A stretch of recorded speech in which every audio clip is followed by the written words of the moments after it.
Hello, everyone. I hope you're ready for something intense. Today, we're stepping into a city overrun by zombies, where trust is fragile, time is running out, and survival comes at a deadly price. This is Army of the Dead. All right, let's begin. The film opens with a strange and suspenseful scene. Late at night in 2021, a container truck moves down a highway under extremely heavy security. In the beginning, they never show what's inside the container, but the number of armed guards makes it obvious that the cargo is highly dangerous because it belongs to the military. At the same time, a newly married couple is driving along the same road, but because due to careless driver, their car crashes directly into the military truck. The impact causes a massive explosion, and the container detaches from the truck, crashes onto the road, and slowly opens. What comes out of it shocks everyone. Instead of equipment or weapons, a living, breathing zombie steps out of the container. This creature is nothing like the zombies we usually see. It is incredibly fast, unbelievably strong, and extremely violent. In a matter of seconds, it brutally kills almost all the soldiers at the scene. However, it intentionally spares 2 soldiers, biting them instead. Moments later, those soldiers become zombies as well. Now 3 zombies stand together, and it became clear that these zombies are not dumb. They can think, plan, and make decisions. Together, they decide to move toward Las Vegas, because their goal is to infect the city, turn humans into zombies like themselves, and build a massive zombie army. These scenes set the foundation for everything that follows. The real story begins in Las Vegas, where the head of the city's defense forces is a man named Scott. When the zombies attack, Scott and his friend lead the fight against them, giving orders and trying to control the chaos. But these zombies are incredibly fast and deadly, making them nearly impossible to stop. During this battle, Scott loses one of his family members, a loss that deeply scars him. The zombies spread at an uncontrollable speed and completely surround Las Vegas. Despite multiple efforts, the government fails to stop the outbreak. Eventually, strict lockdown orders are issued. The city is sealed off, human interaction is banned, and Las Vegas is declared beyond saving. Scott, once a soldier, is now working quietly in a restaurant, trying to live with his past. One day, a rich gangster walks into the restaurant and starts a conversation with Scott. The gangster explains that the government plans to bomb the city because zombies are out of control. And he also reveals that he owns a large casino in Las Vegas, and inside its vault is $200 million. Because the money is illegal, he cannot ask the government for help. If the city is destroyed, the money will be lost forever. The gangster offers Scott a deal. If Scott can enter Las Vegas and retrieve the money from the casino, he will be rewarded with $50 million. Scott immediately understands how dangerous this mission is, and refuses the offer. But when he realizes that $50 million could completely change his life, he begins to reconsider. The gangster tells him he only has 36 hours left before the bombing begins. Seeing Scott's interest, the gangster hands him detailed maps of the casino and explains the layout. At the same time, the story shifts to Scott's daughter, Kate, who works as a social worker at a refugee camp outside Las Vegas. The camp is full of poor and innocent people who lost everything because of the outbreak. Among the refugees is a woman named Gita, who has 2 young daughters. Kate approaches her and asks if she needs help. Gita explains that she needs money and plans to enter Las Vegas, the city, herself. She promises that she will return after collecting it. Kate immediately refuses and warns her that entering Las Vegas is forbidden due to the lockdown. During their conversation, a security guard arrives to check temperatures to make sure that they are not infected, and behaves inappropriately, teasing them while pretending to do his job. We see that Kate often looks sad and emotionally distant. The reason soon becomes clear. During the early days of the outbreak, Scott's wife was bitten and turned into a zombie.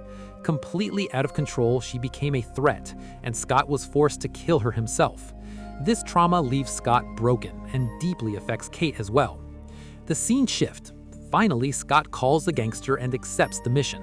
He begins assembling his team. The group consists of 5 members, 2 women and 3 men. Maria, Scott's close friend, is a skilled mechanic. Marianne is a trained helicopter pilot. Dieter is a genius safecracker who can open almost any vault's lock. The fourth member is Mickey, an influencer who is also an expert shot shooter. Along with another team member, the group is complete. Scott promises them payment, but makes it clear to everyone that survival comes first, before money. Together, they go to meet the gangster. The gangster explains the mission in detail. First, they must enter Las Vegas and fight their way through the zombies and kill everyone. Once they reach the casino, Scott starts the generator, Marianne will wait on the rooftop with the helicopter, Dieter will access the vault from below, while the others collect the money and escape by air before sunset. The gangster's assistant also joins to monitor the team. Scott returns home and asks Kate for her help, and tells her that she will not be entering Las Vegas because it's too dangerous. That's the kind of help Scott needs. However, she soon remembers that Gita has already gone inside Las Vegas alone. Knowing how dangerous the city is, Kate begs her father to let her go. At first, Scott refuses, but eventually agrees on one condition, that she stays with the team at all times. The team prepares their supplies and enter Las Vegas through a secured container route. Inside the city, everything is destroyed. Buildings are ruined, streets are empty, and death is everywhere.